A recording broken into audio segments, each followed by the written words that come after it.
All right, hello everybody, and welcome back to Halloweentown.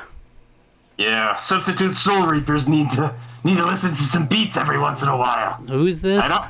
I actually don't remember if is I don't. I actually can't remember if Ichigo when he has this is Ichigo Kurosaki From Bleach? substitute soul from Bleach. Man, Bleach. I got the Bleach robe. You can't see this robe is actually pretty cool because it's got like the tatters towards the bottom of it, which is very cool. Hmm. But I don't remember. I can't remember if he has a different voice with this on or not. I don't remember. Because he doesn't always have it on. There's also a form of it that I actually could have gotten a mask at Spirit Halloween that had like it was like the broken form where it's like partially, which is really cool. Hmm. I might go back and grab it. Maybe that'll be next week. I can cheap out and reuse one. Yeah. Yeah, I even got a sword with it too, which is like Nice. it's a little small, but it does the gets the job done. It'll do So nicely. yeah, it's pretty sweet. I have a weird relationship with Bleach. I'm gonna take this off because it's really hot. I have a weird relationship with Bleach. I do genuinely enjoy the show. I don't actually know if I think it's good. I do know that I like it a lot, and I'm really excited for the new series coming out for it. So it's Yeah. gonna be great. Well, I Yeah, am a sure. basketball player. You're just straight up basketball player. This is Look at my you. a shirt I got from Smash Summit. It says USA Melee on it. So Yeah, you're gonna have a melee. You're gonna have a melee on that court while you slam dunk on your opponents. that's right. And here today, we are Yeah. here to talk about. The thing about magic is you just want something and let yourself Yeah. have it. There wasn't a lot of that in this movie though. Yeah, but what did we want more than anything? We wanted Kalabar? Kalabar's son. That's no, it's not what we wanted. All right, so straight up, first thing, I really didn't like this movie. I was really let down. When they say Calabar's revenge, I'm expecting Kalabar to show up again. I thought he was like one of my favorite parts of the movie. Like he's just charismatic. And it's like, oh, it's Calabar's son. It's like, oh. Yes. I thought like his goal was going to be he was going to rescue, like summon Calabar back, or something like that was It's going to just be a one of the goals. legacy revenge. Yeah, it's legacy revenge, and it's like, okay, I guess that would be cool if I wasn't immediately suspicious of you from like literally second one of you showing up. What's his name again? Cal. Cal. Yeah, that's What's real up original here? there. Yeah. What's up Yeah. here? And she was so blind to it. It was weird. I remember a lot of this movie. I feel like Halloween 1 and 2 we watched a lot. Mm. But yeah, I agree. This one, I think the first one's way better. I do too. Yeah, the first one's so much better. I would watch that one again in a heartbeat. But it's so weird. Halloween 2, they just kind of go right into it. You're just like in this party now, Halloween party, and you see everybody grown up. It's interesting. It's been 2 years in this timeline. It's been 2 years later. Yeah. This movie's Yeah. 3 years after the first one, but everybody looks older. That's the age where everybody Yeah. gets a huge boost over a a couple of years. So Yeah, it's her like, little look, brother. Dylan, Her little brother yeah. looked like he was like friggin'. He looked like he was a little peanut in the last one. Now he's like, hello, I am Chad McChatterson, and I'm like, I mean, he's still like a nerd, but like, Yeah. it's still like, I'm gonna talk to the ladies. Yeah, now they like, just it's like, now they just moved him up into the teenage weird, Yeah. like not doing well Awkward with the girls. phase, yeah. Phase, yeah. yeah. So No, but like, to me, it was just so frustrating that like it was like, okay, here we go again with mom and grandma. It's like the exact same dynamic as the first film. I hated that.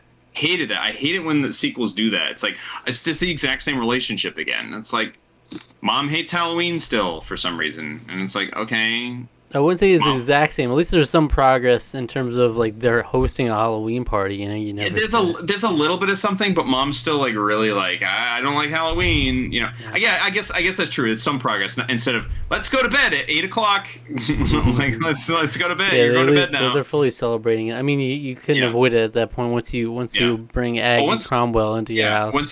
Once Aggie is there, then there's really no turning back.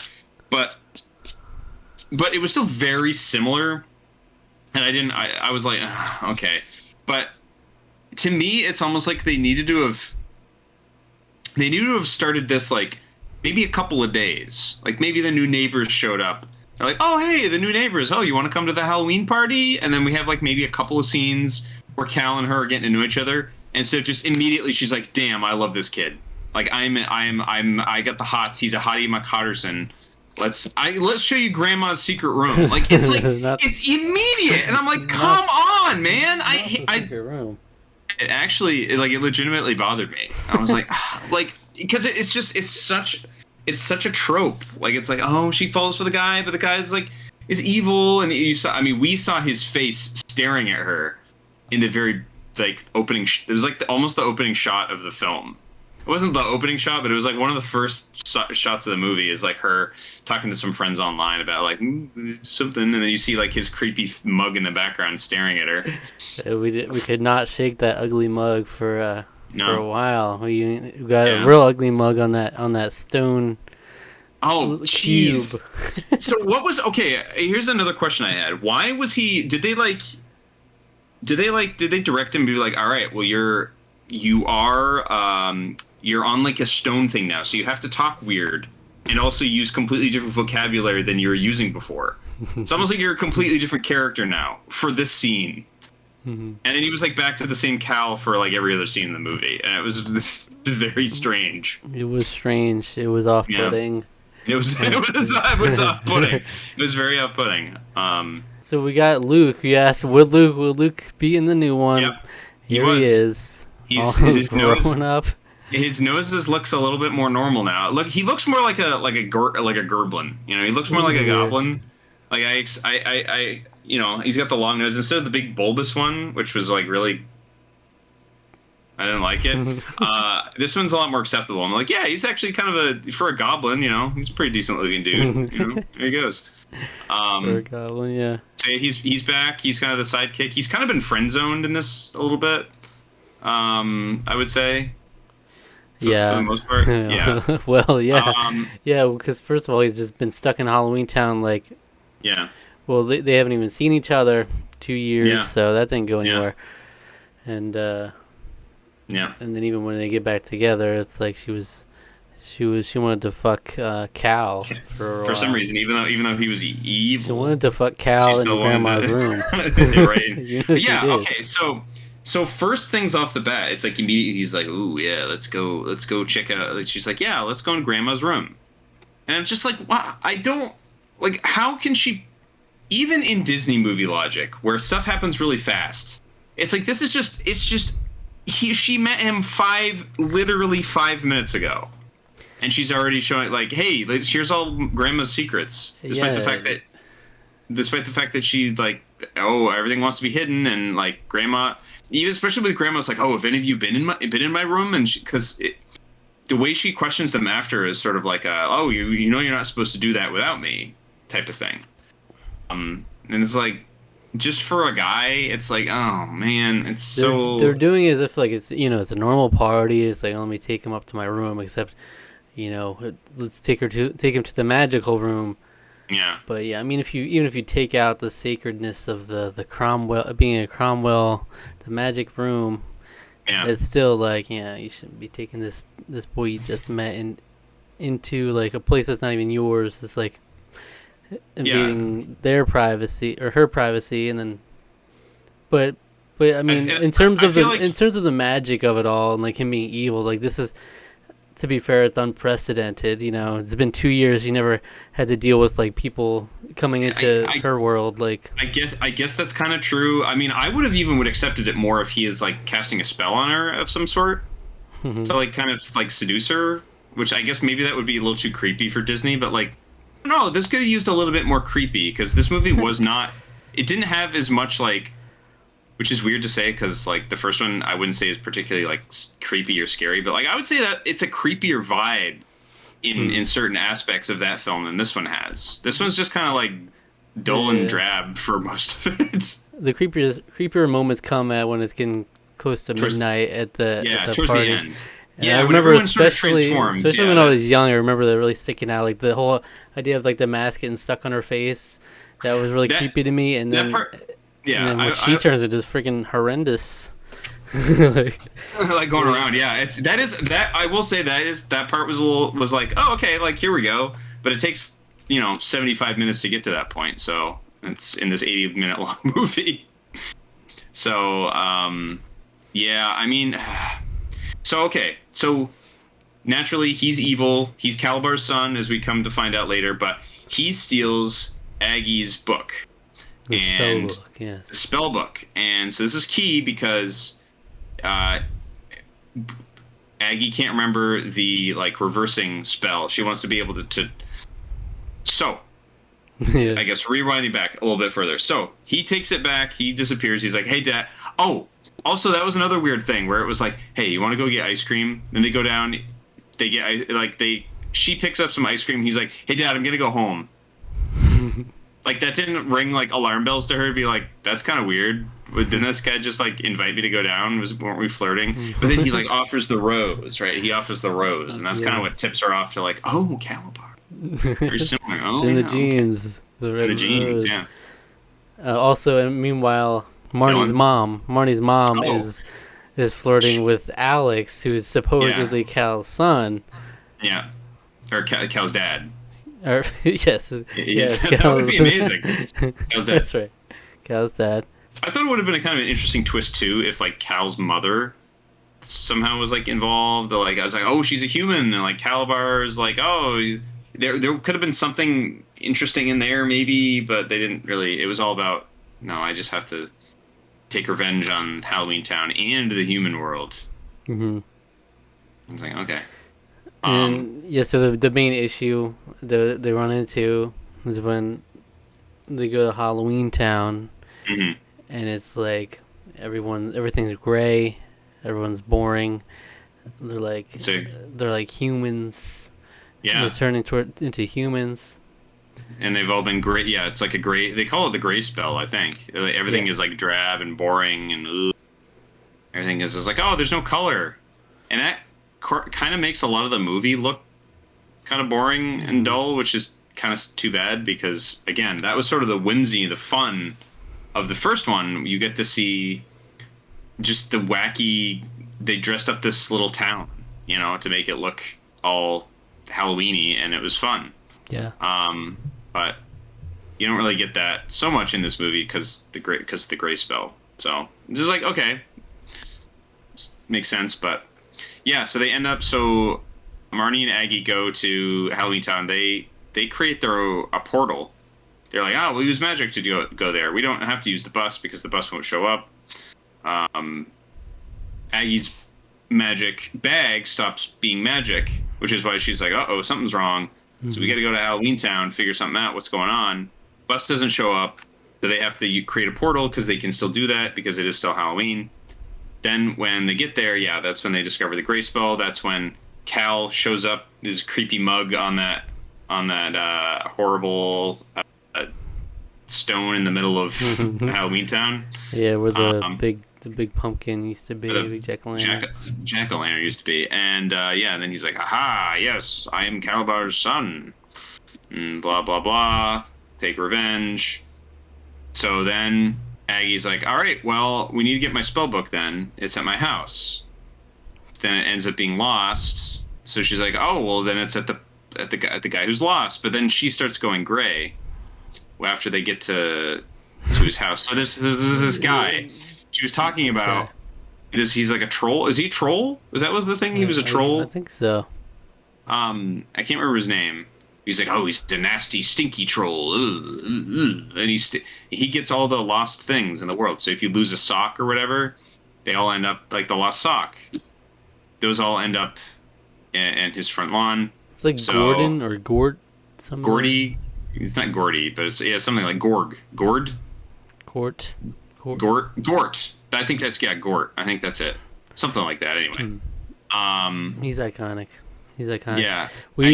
My family, we used to be obsessed with the scene where he's all grayed out and he's trying to match the socks. He's like, do these two match? Yeah, doing that voice, he was great. I like that. The weird kind of that kind of voice was fun. Everything's super neat, and he's got it's very minimalistic inside there. And then when you go back to normal, you see that he's like a freaking hoarder, and he's got all these everything that people lose in Halloweentown is up there. Around, Yeah. So they end up going there. He doesn't have the book, and so then there's a dilemma. But I think somewhere in the midst of all of this, Luke has turned into a human and is like great. But Marnie finds out, is able to somehow like he like magically comes back, and he's like, "Oh, I'm back to normal again." And this kind of like, "Oh, that's kind of weird. Maybe it reversed somehow." But so throughout when they're looking for the book, they're like, "Okay, well maybe there's a way to maybe if we go back in time before he organized everything, maybe we'll find it then." So then now we've introduced time travel into the Halloweentown universe. Yes. Through wasn't it through like he had like a portal or something? He had it. He said he had a timeline. The timeline, yeah, and he just like as he pulled it up. You open the door and it's just friggin' numbers, years flying by. So they go back in time, but he still doesn't have it. And the reason he doesn't have it is because Cal bought it from him. Kalabar bought it from him 50 years ago. That's right, original Kalabar. Yeah, and it's like, oh, okay. Well, and I was like, well, why can't they just go back in time before he bought it and get it then? That's interesting. When you introduce time travel, you have to that automatically comes up, but they don't even think about that. They're like, oh no, I guess we can't do it now. And I was like, no, stop doing this. I get it. I'm an adult, and I can't help but overanalyze. How does time travel work in this world? Like that's 50 years ago. What are the consequences of changing something 50 years ago? I guess that's true. Like how far back can you go?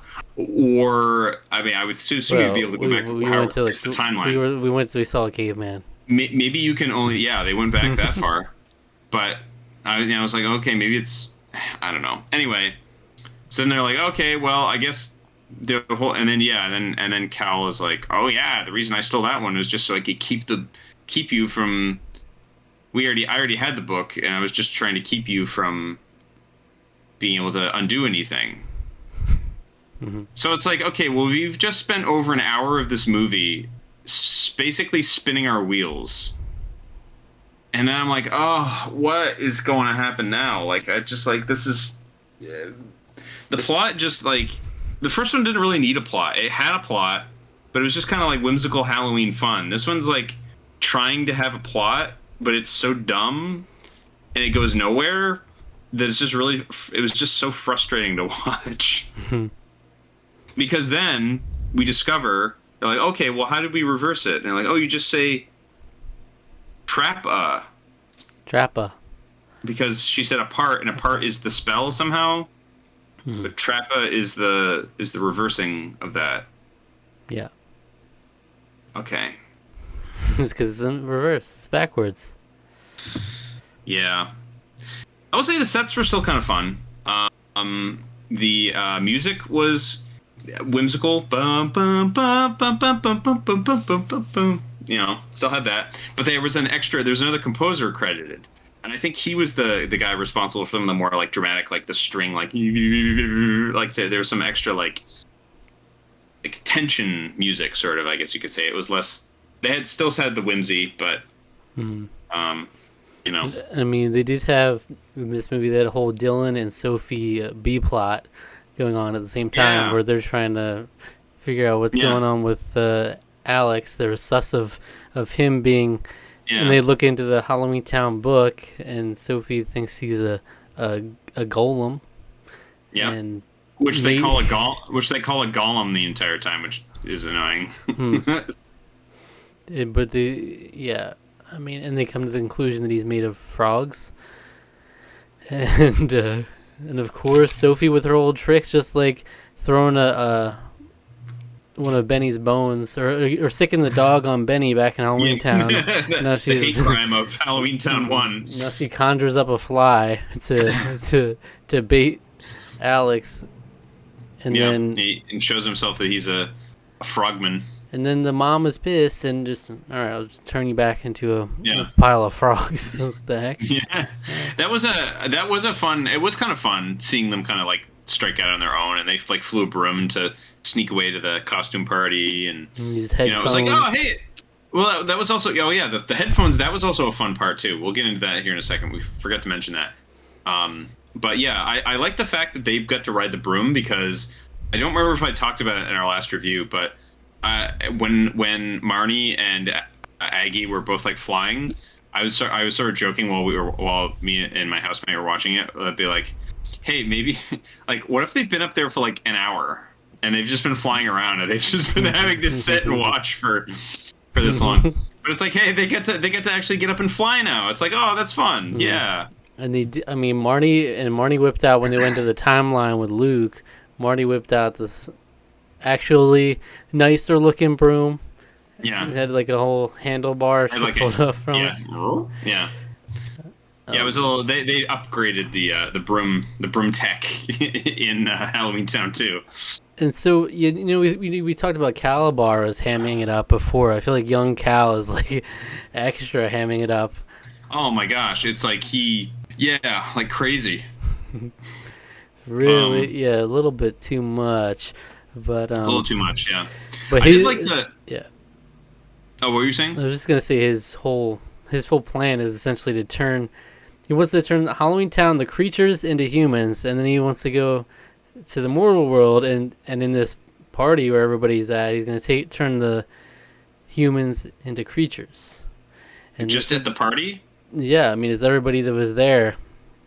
Was he gonna do it? Was his plan? Was he gonna go throughout the rest of the world and do it, or he just wanted to do it there? I don't know. I don't entirely get it, because he said his whole mission is that like his revenge for how they outcasted him from the beginning, way back when, you know, how humans outcasted them, made them out to be freaks or whatever. Yeah. Made fun of them on Halloween, but I don't get what's the point of turning Halloweentown into humans? I don't really get because why. Yeah, it doesn't really make sense, especially because like Kalabar didn't like hate Halloweentown. Like he was, he was using them for his own gain, but like his plan was to take Halloweentown and invade the mortal world, and to come back and to like, you know, take over the world or whatever, or at least carve out their place in the world. But now it's like not that. It's like, wouldn't you think his revenge would just be wanting to continue the goal? But that wasn't really what happened, so it was like really weird, and it was sort of nebulous what his goal really ultimately was. I don't know if it's like supposed to be like Halloweentown. The people of Halloweentown would be a threat to him accomplishing his mission in the mortal world or something, so that's why he turns them into humans. Maybe, I don't know. It's but still, as we've seen it so far, it seems like the Cromwells are the only ones willing to do anything like significant. Nobody wants to get in. No one wants to get involved anymore. That's right. And so this is really the scene where he's basically taking people's costumes and he's making them into that. That's what the spell does. Yeah. I love when he turns Mom into the hag. I was like, that's like the coolest thing. Yeah. That was actually really scary. I was like, wow, these are the thrills and chills I've been wanting this whole freaking movie. Mm-hmm. So I noticed in the background, some people didn't have an effect on. I'm like, how did this like not work all the way through? Because Mom got this awful transformation into this creature, and then like I saw someone in the background that just still had like their chicken costume on, and they were just kind of chilling. It was good to witness it all, I guess. You know? Yeah, and someone was in a pimp costume. I guess he got out scot-free. I missed that. I will admit I was getting a little sleepy at this point, so I didn't like doze off entirely, but like I definitely missed like background details and stuff. I was just kind of focusing on just like getting through it, because I was not really enjoying myself. Okay, but the end part was where it was. I know that was where it was. Well, it was. What? That part is fun, but I take issue with the part where suddenly it's we're gonna forget the rules. The rules. Yeah. We're gonna make up our own spell and forget the rules. So forget about the fact that the portal only opens at midnight. Those rules were made up before, and they were just made up by someone. So we'll just do our own thing. Yeah, that was the thing. I was like, why? Literally, no one thought to just make a portal that lasted forever.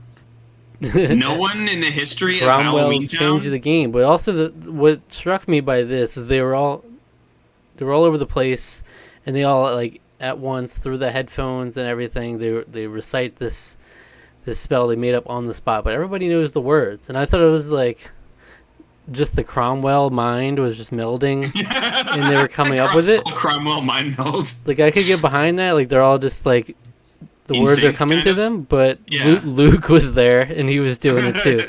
He knew the words. Yeah, he knew the words somehow, but he's not even a warlock. He's just a goblin. What's good with that? I don't know. Yeah, that really didn't make sense. I mean, maybe that's you want something and you can just have it, but like that's like breaking the whole rules of the setting. Well, I think Sophie was the one who told Dylan to just feel it or something. It's like just feel it. Yeah.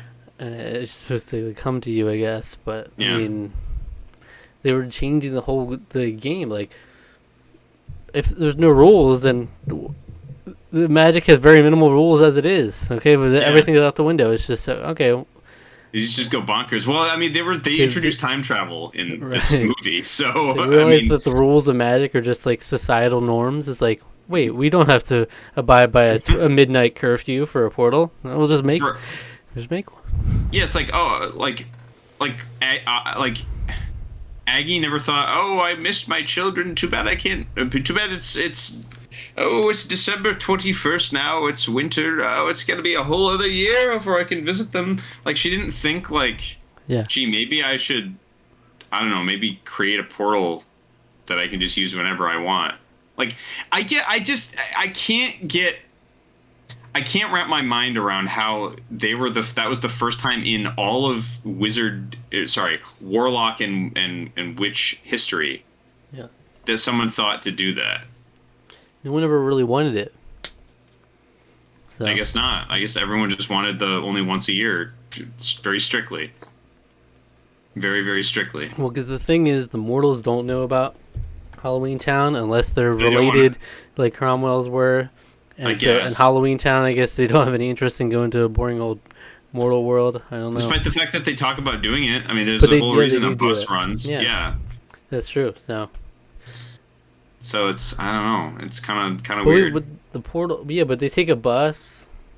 They take a bus. Also, where does it specifically drop them off in suburbia, USA? Yeah.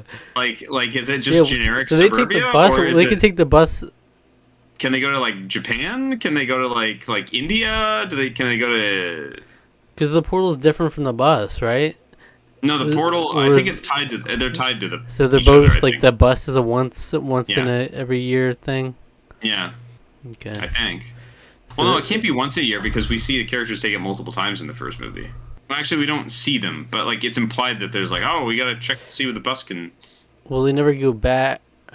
Yeah, there's like times to go back, but we don't know if they can come back to Halloweentown after that. We never saw them do that. Yeah, I guess that's true. So I guess it's still a 1 a year thing. The bus is magic, so Grandma Aggie can just summon it, right? That was what they tried to do at the beginning of the movie. And then they realized they couldn't do that, so they're like, all right, well, let's just make our own portal. I mean, they're really making their own portal there. I mean, I guess it's technically they are manipulating the portal so that they can personally access it. Is the portal just like the witches can? Just the Cromwell witches can make a portal? But then the bus doesn't make sense either. Then because the bus is what ferries them, and the witches don't control that. Well, that's what I'm saying. Why, if you could just make a portal, why would you ever take the bus? Maybe they weren't not Cromwell witches. Maybe they're not Cromwell witches that do it. Maybe there's some other witches that they just don't talk about because they're not important and they're lower class. Cromwells are where it's at. They're the higher class, the privileged of the Halloweentown world. Right, and they're the ones that get all the screen time. Yeah. So at the end, he holds Cal holds out the 2 books, and he's like, "You want it? Just take it," or something like that. And he's got all these freaking like roots and branches, like evilness extending. Yeah. You want to touch this, and then she just uses her magic and overcomes it. She gets it. Yeah, it's just as easy as that. Okay. And that's pretty much the end of the movie. One thing worth noting is that the actress who plays Marnie is now engaged to the actor who played Cal. I was gonna say this because I was looking some stuff up about this movie and I saw that they reconnected apparently. Like a few. It wasn't even that long ago. It was like just a few years ago. They reconnected and they started dating. She has a YouTube channel actually. You know, it'd be cool if I don't think she's like super active on it anymore, or like hasn't been in like close to a year. Like 8 months, yeah. But she's still like when I looked at her up like today, she posted like only a few hours ago on Instagram about Halloweentown. Yeah, she's still active on Instagram and everything. So hey, come on, let's talk about how terrible Halloweentown is with you. Yeah, that's not gonna happen. She loves Halloweentown. Like, I mean, I'm glad. Cool. I think that's cool that in like actors who like child actors that go on and still appeal, like they're not like ashamed of what they used to do. They still like love it and they like still love talking to fans about it, and I think that's really cool. I like that. Yeah. And that being said, it's interesting. They didn't even start the relationship when they met on this movie. It was like 15 years later they reconnected to talk about this movie, and then went from there. Yeah, that's really cool. I think that's cool. That being said, I did not really like this movie. I wanted to. I mean, I saw advertisements for this all like every year. Like, I mean, the first Halloweentown I feel like never got as much like promotion. Even after this movie came out, I feel like this movie still got like more promotion over the first one. Like Halloweentown 2, Kalabar's Revenge, and I don't know, maybe they just like showing off the gray. I don't remember what the ads were like at all for it. But no. So it's a 5 out of 10 for me. Yeah, that's I'm kind of like there too. It's about a 5 out of 10.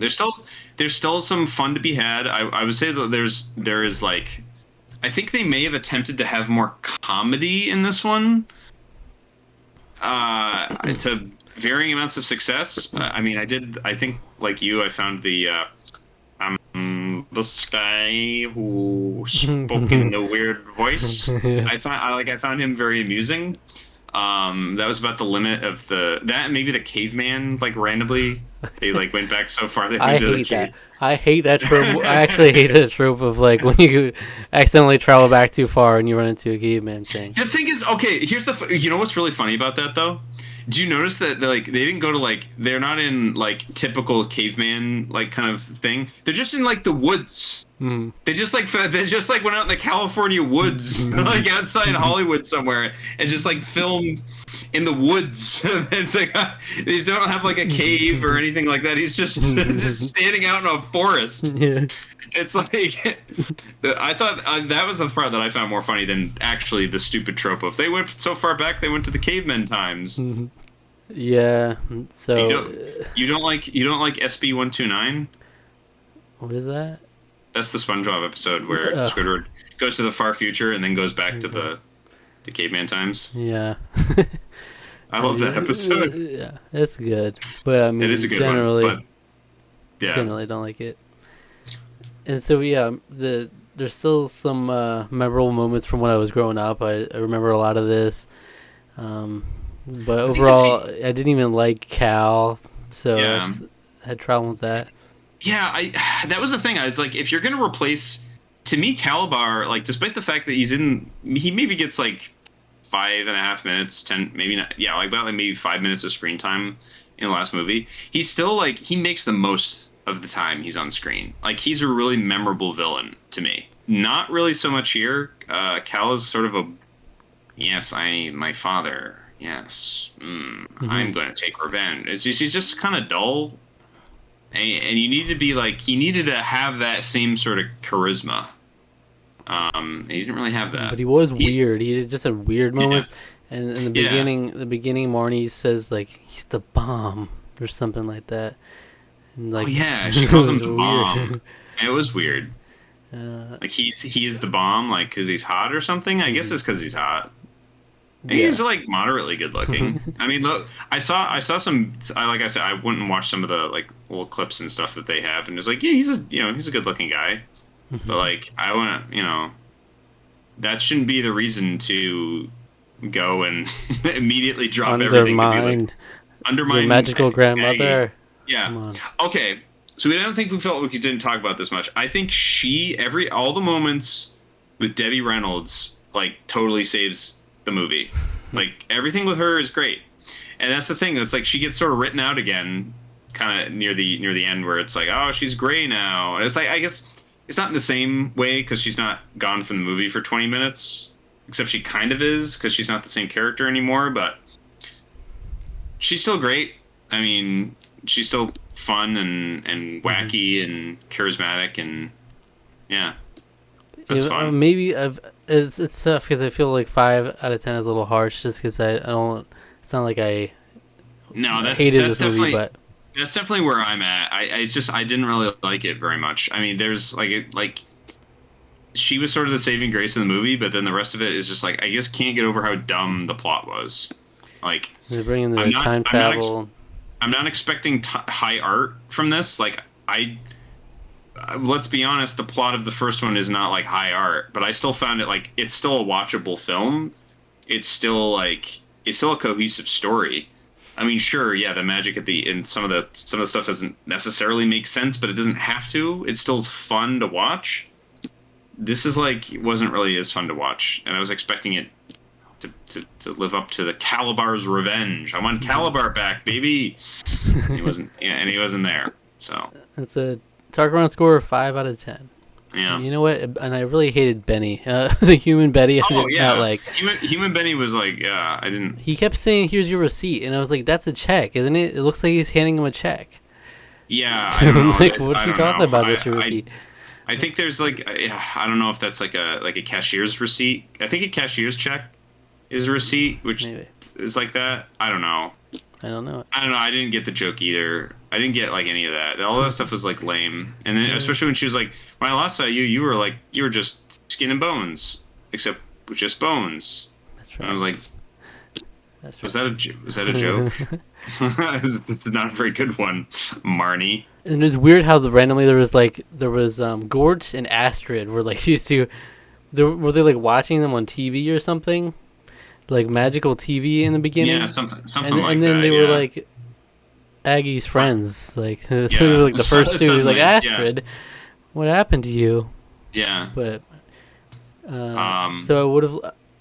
I don't know if there's anyone else we could have actually visited that we saw in the first one, but I like the weird looking pink guy that showed up at one point. There's a couple of funny characters that you see every now and then. Well, I also I thought it was sort of sad that Luke was just kind of a tag along the whole time.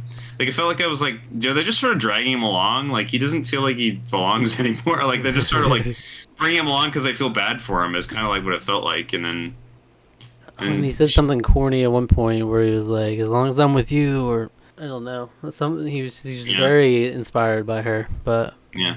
But she doesn't feel the same, apparently. So next up is Halloweentown High. Yeah. Am I going to get a high from Halloweentown High? We're going to have to see the next time. I'm hoping it's better than that one. I don't know. I really do, yeah. I don't have that much faith in it, but I only have vague memory of some things that happened in that movie, but I don't know, So how many high school tropes? Surely there's no Cal or Kalabar in this, so they have to do something different. Yeah. Well, so how is there going to be what sort of high school tropes do you think are going to show up in this? There's going to be a lot. I'm sure they're going to show up. There's going to be magical jocks. Magical freaking ogres. Magical jocks. Yeah. Friggin' basketball team. Is a basketball team going to show up? Ogres. Will we see Stinky the ogre with his flatulence problems? Maybe we'll see them. Maybe will it be? Will it be a geek, the magical geek club? Were they going to show up too, along with the jocks? We're going to get it all, I think. What do the popular kids look like? Marnie's going to be a geek, I bet. So, okay, just spitballing an idea. This doesn't even have to be the plot, but I can see this being a Disney Channel, a decom plot for Halloweentown High, is that Marnie's trying to get in with a popular crowd at Halloweentown High, but she can't. Unfortunately, she gets labeled as a geek, and so she has to hang out with the geeks. And now she has to sort of try to bridge the gap while she tries to be cool and not be labeled as a geek, but then she learns to be her real self, and then she's like, the geeks are cool, actually, and I like them. But you saved Halloweentown. You're not... Yeah. Come on. You have to go back and try to be cool in high school. Yeah. You saved them all. Yeah, no, she's geek. Let's be honest. Come on now, she saved them. She saved them. She saved them. She's more important than anybody there. It's true. Interesting. Yeah. I do think there's something to do with the portals in the second one. That's all I remember. Oh, okay. Well, yeah, they've really opened the friggin' the gates now, the floodgates, legitimately. Yeah. So come back next week for that. Yeah. All right. What video would you recommend our viewers watch in the meantime? You should go check out our Choose Your Own Adventure episode that we did. With the lycanthropes. Halloween with the lycanthropes. Yeah, you should check it out. It sure was something that we did. It was something. I feel like something. I feel like that site could be fun if we do more and make sure they're the shorter ones. I thought a lunch break would be a good length, but it was a long lunch break. It was long. Yeah, I have to have. I'll be the one to read next time too, to see if I can maybe see what I can do to speed it up. But honestly, you weren't it wasn't like you were reading slow. It was just it was a lot. It was also very wordy, very flowery. So, all right, that's it. Subscribe to the channel, like the video, hit the notification bell, leave a comment, and click the link in our description for our social media. All right. Okay, I can't. It wasn't going over my glasses. All right. All right.